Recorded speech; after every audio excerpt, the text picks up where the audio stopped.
In Bhojpur, they attempted a Dhyanalinga about 1,000 years ago, little more than 1,000 years ago. But this yogi worked for over 2 years and produced these 14 people, 7 men and 7 women. But at that time an invasion happened. When they attacked, his left foot was chopped off. Because of this damage in the body, he could not continue. This yogi left their bodies and merged into the lingam. Because they did not lock it in time, the lingam just cracked up. One of them who had such a desire fixed me up for the job. Came back again. I Sadhguru Sri Brahma. Before going up, he announced here at the foothills, a few of his disciples gathered. They said, "What now?" He said, "Even Tirpi Varwan, that means this one will be back again."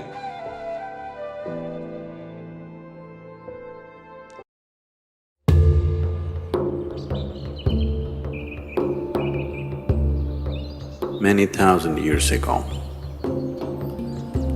there was a yogi whose name was Sunira. We believe Sunira was just the next generation after Saptarishis. He lived and worked in the mountains which are presently in Nepal. And he took on an impossible project.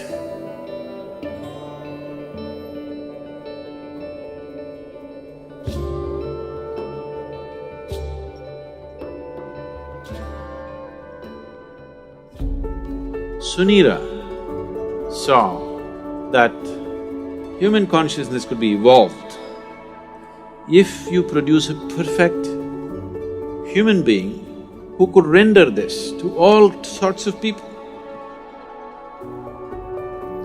In a way, he comes from the tradition of Shiva.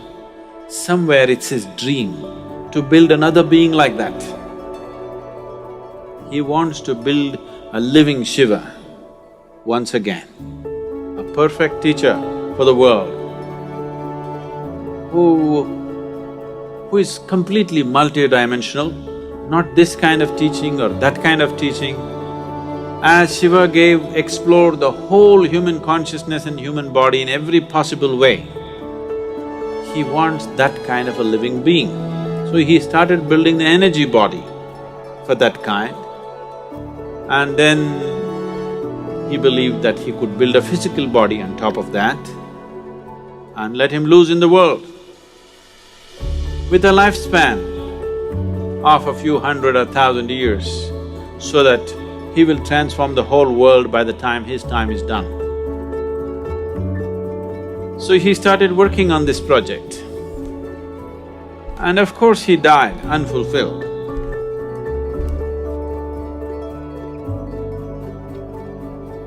So here and there, down these 40,000 years, many ambitious yogis picked up the same project that Sunira had left and tried to reconstruct this energy body of a perfect teacher who can transform human consciousness.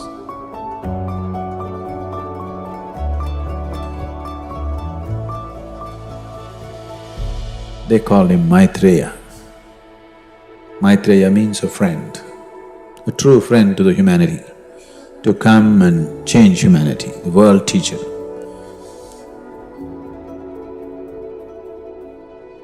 Generation after generation, many yogis tried to continue to work on the same half-made project of Sunira. It's always been in the yogic lore, but in the last century, it came to the surface. It came to social knowledge because the Theosophists worked on it. Anibescent, Leadbeater, and Madam, whatever her name, I can never pronounce, Blavatsky. All three of them took this project up. They said, we are going to make it. They amassed a vast amount of occult knowledge, probably for the first time in the last few hundred years, and definitely for the first time, not in a traditional way but in a modern way. They took up this project.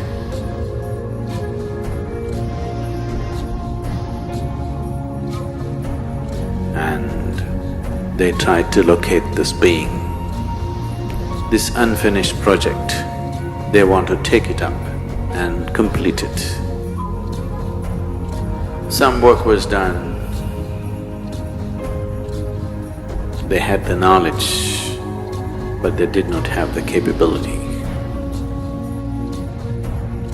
They acquired much information, but they could not acquire the necessary means to do anything like that.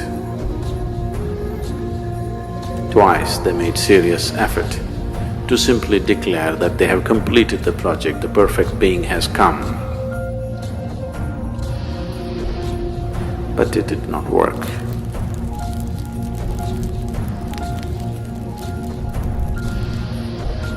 Another parallel line was also being drawn for the last couple of millenniums, where another set of yogis who were aware of this Sunira's glorious but quite impossible project, they started working upon a similar force to create a similar possibility, but with a completely different understanding of the same, creating a perfect being, but not as a human being, not in human form, because putting it into a human being as such a possibility, human system has all the capabilities, but still it doesn't have the necessary integrity of boundary to hold it. There are previous experiences of creating or attempting to create Dhyanalingas in many places. Any number of projects have started in the last 2000, 3000 years and they've been abandoned halfway because of some problem or the other. In Bhojpur, they attempted a Dhyanalinga about 1,000 years ago, little more than 1,000 years ago. This was supported by a local king, so it was hugely funded and they built a magnificent temple which is half done, and the rest of the plans they drew it on the stone, because there were no drawing boards. They flattened up a rock and they made an elaborate plan of the temple in all detail, the architectural thing on the stone. They had a grand plan, a beautiful setting and everything. But half completed, it stopped because of certain things. The lingam itself, they worked on it for more than 3 years. They had 14 people working on it, one yogi who started this whole process. But this yogi worked for over 2 years and produced these 14 people, 7 men and 7 women, of enormous or extraordinary accomplishment, and they started working. They created this lingam almost 95% done. But at that time an invasion happened.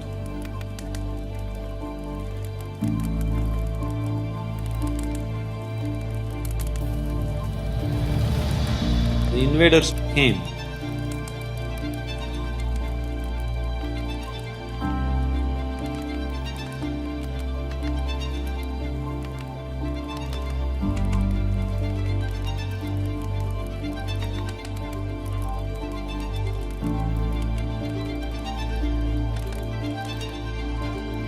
found these people in certain states which whatever looked freakish for them, and they attacked.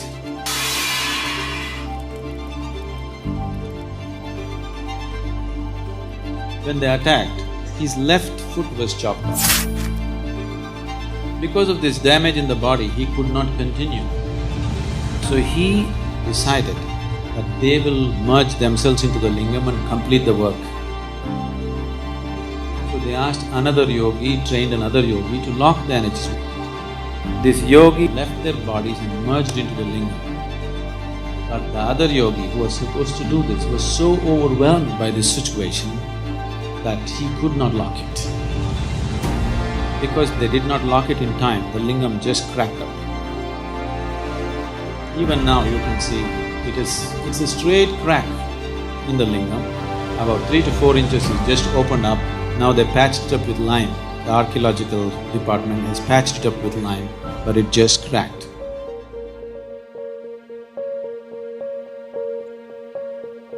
Building such structures has been the want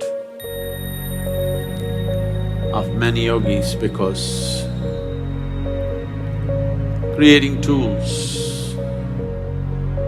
for enlightenment, not just as teachings, not just as practices that one can do, but living tools that people can walk through, living tools by which people can be impacted towards that process, has always been the great desire of the yogis. One of them who had such a desire fixed me up for the job.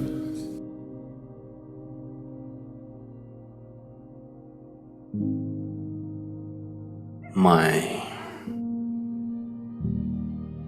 physical proximity with him was just for a few minutes. It is in these few moments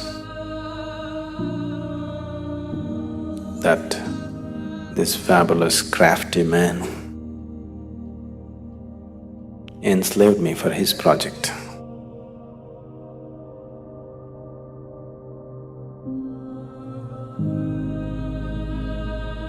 Everything that I did was around it because it was my Guru's dream and it was his vision that the Dhyanalinga has to be established.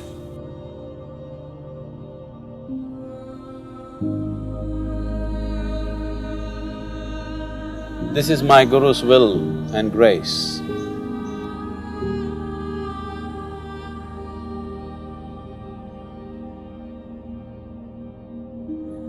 I think I must tell you something about the madness from where I come. After 2 lifetimes of heartbreaking sadhana, very intense, very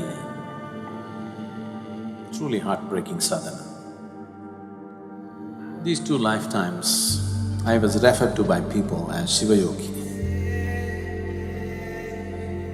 And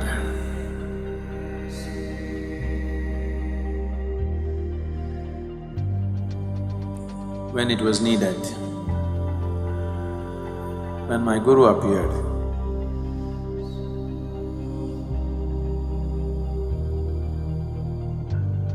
and when he felt he did not feel fit to touch me, he touched me with his stick.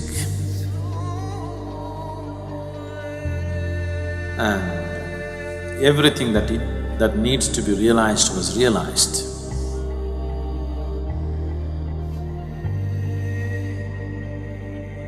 I was at the very peak of anything can be.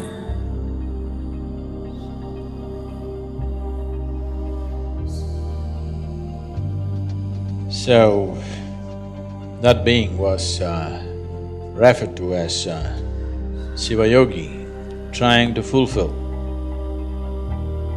the mission that was put into him. Didn't work, came back again,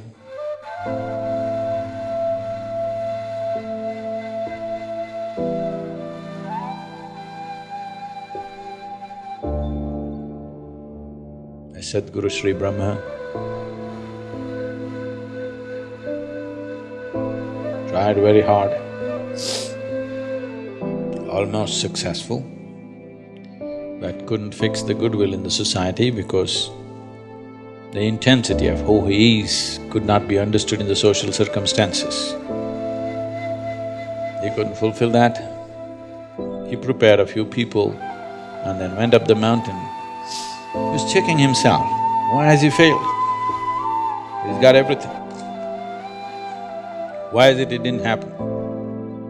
He knew it's not that he lacks the competence, it's just that he did not garner the social support that was needed. So he went up the mountain for the last time.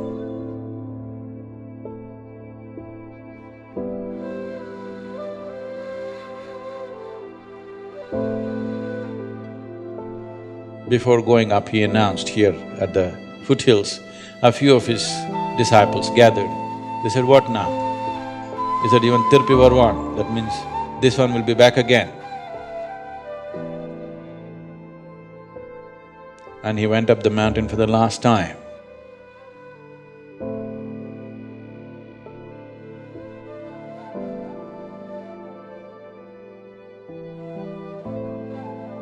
And he did a rare thing. He left his body through all his 7 chakras at the same time. He's just checking himself. He knows it's not so, but still the first blame should be on you when something doesn't work. So he's checking in case I'm not good or I'm not good enough. So he left his body through all his 7 chakras. This phenomenal energy, this very distinct energy which is nowhere else, you can experience on the 7th hill.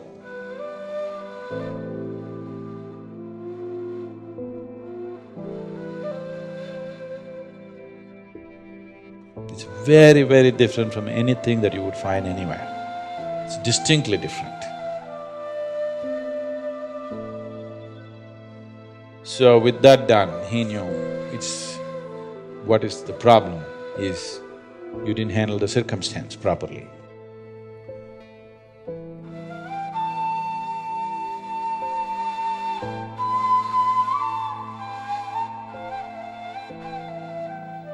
This round when we came, we planned everything to a point where we decided a few people that I need, where they are born, in which room, how. Everything was planned, it went accordingly.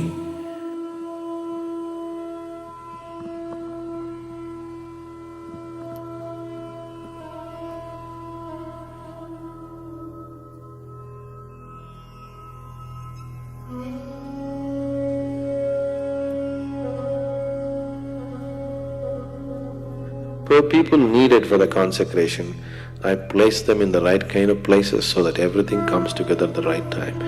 In spite of that, took it 18 years of preparation in this life to put it together, to put the people together, to remind them of their past, to get them there. Now this is too fairy tale-ish for you, but this is something that's a living reality for us. So the consecration process itself took 3.5 years, a very intense process. People who witness these things, their lives are never the same again. Things that they had not imagined in their wildest dreams, they witnessed, they still can't believe that it actually happened in their presence.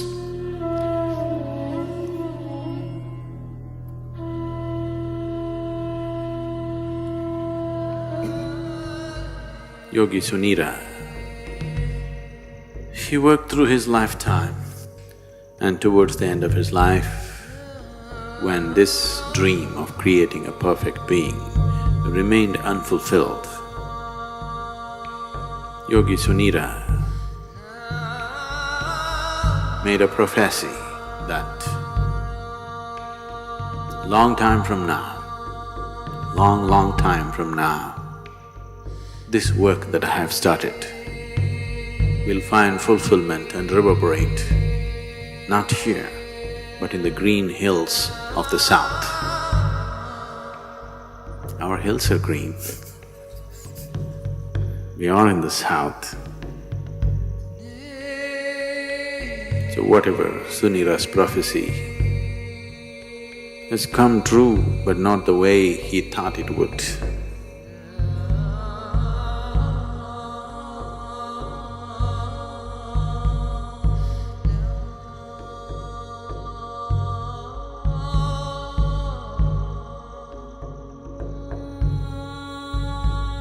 Dhyanalinga is like a living guru. The role of a guru in a spiritual seeker's life is not just about giving teachings and guidances. The most fundamental thing why a spiritual seeker seeks a guru is because a guru can ignite his energies into a different dimension. That aspect of Guru's role in a spiritual seeker's life is very well fulfilled by the Dhyanalinga. Once a person is in the sphere of Dhyanalinga, he cannot escape the sowing of the spiritual seed of liberation within himself.